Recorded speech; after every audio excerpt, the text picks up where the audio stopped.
Duterte allies in Senate seen approving more economic reforms.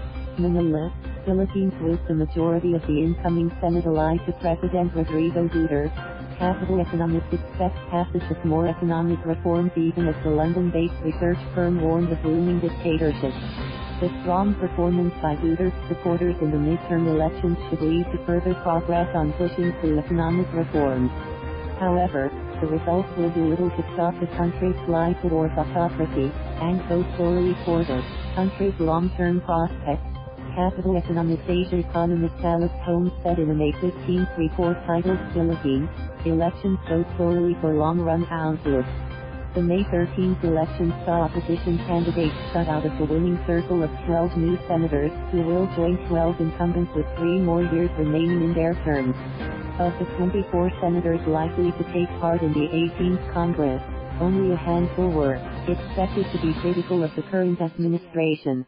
On the bright side and for the short term, Capital Economics said that a Senate majority supportive of the Mr. Duterte should make it easier for the President to push through legislation.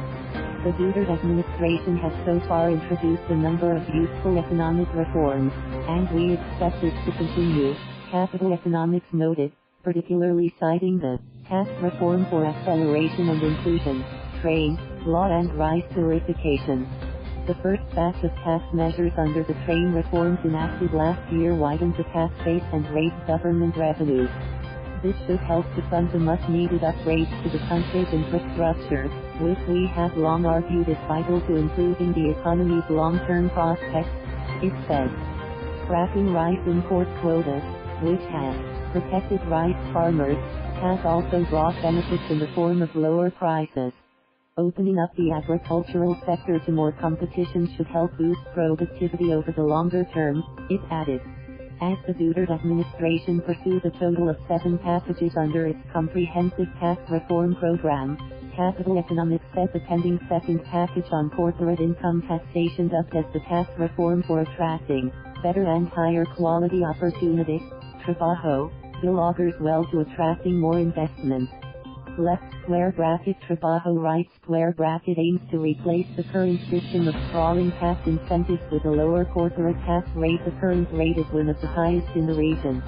Reducing the complexity of the tax system and lowering the tax rate should, all else equal, provide a boost to investment, Capital Economics explained.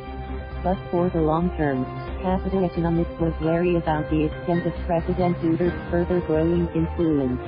Attempts to improve the business environment have been undermined by the actions of the President himself. Duterte's increasingly autocratic tendencies, including his willingness to undermine political institutions and attack his opponents, have caused foreign investors to take fright. New approvals of foreign direct investment in 2017 and 2018 were less than half the average of what they were under Duterte's predecessor, Capital Economics said, citing Philippine Statistics Authority, PSA, data on investment promotion agencies, ITA, approvals of foreign-led projects seeking tax incentives and other perks. The result of the midterms, which were seen by many as a referendum on Duterte's first 3 years, are likely to embolden the President further. Duterte now has a good chance of being able to garner the 3/4 majority support in the Senate which he needs to change the Constitution. Duterte is trying to decentralize power across the country, a move we think would cause inequality across the country to widen even further. The change also risks concentrating even more power in the hands of the country's self-interested political elite, it said. Thank you for watching. Please subscribe.